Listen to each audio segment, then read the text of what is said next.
Hi and welcome back to Time in the UK. In front of me today we have what is fast becoming one of my favourite watch brands. We have a parnis Daytona copy, purchased for 45 English pounds off from eBay, and despite its low purchase price, this watch punches well above its weight.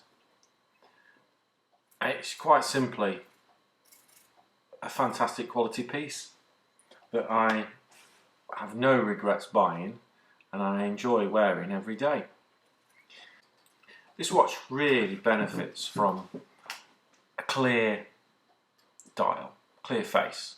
It's really easy to read and it's really clear, and it's got obviously it's taken a lot of design cues and references from the Rolex Daytona, but if you look at a photograph or a picture of the Rolex Daytona, you'll see that it's got quite a busy watch face with a crown at the top. It's got a bit of Daytona text and it's got some information on the dial.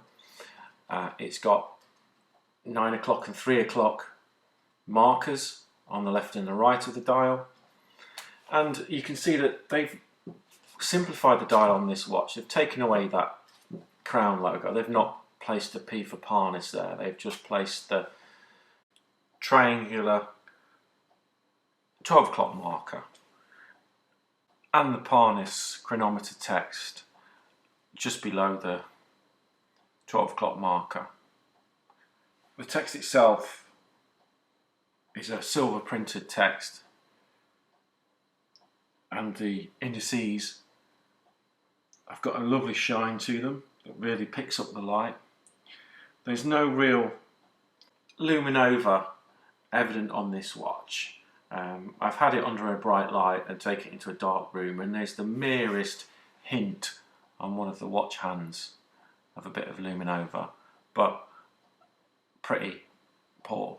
So it's probably best to just regard it as having no luminova at all, and just leave it at that.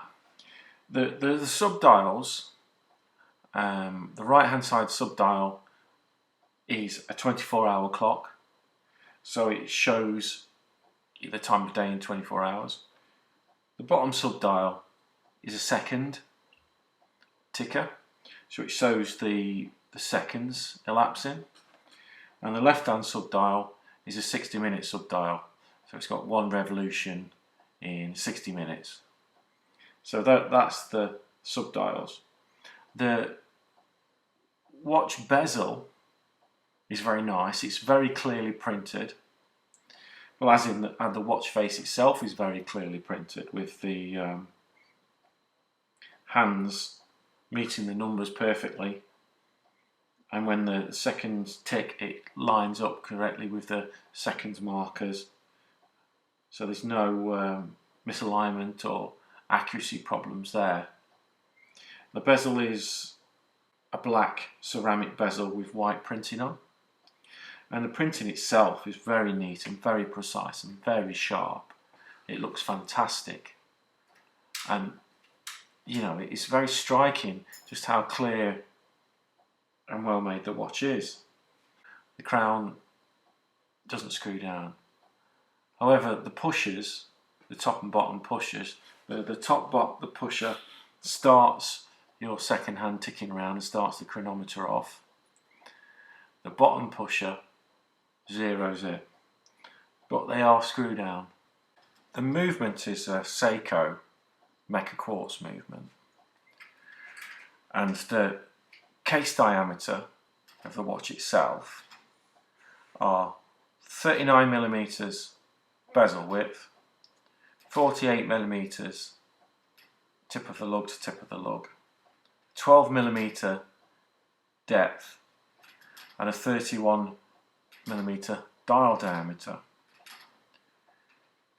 It has a sapphire crystal and a fully polished stainless steel case.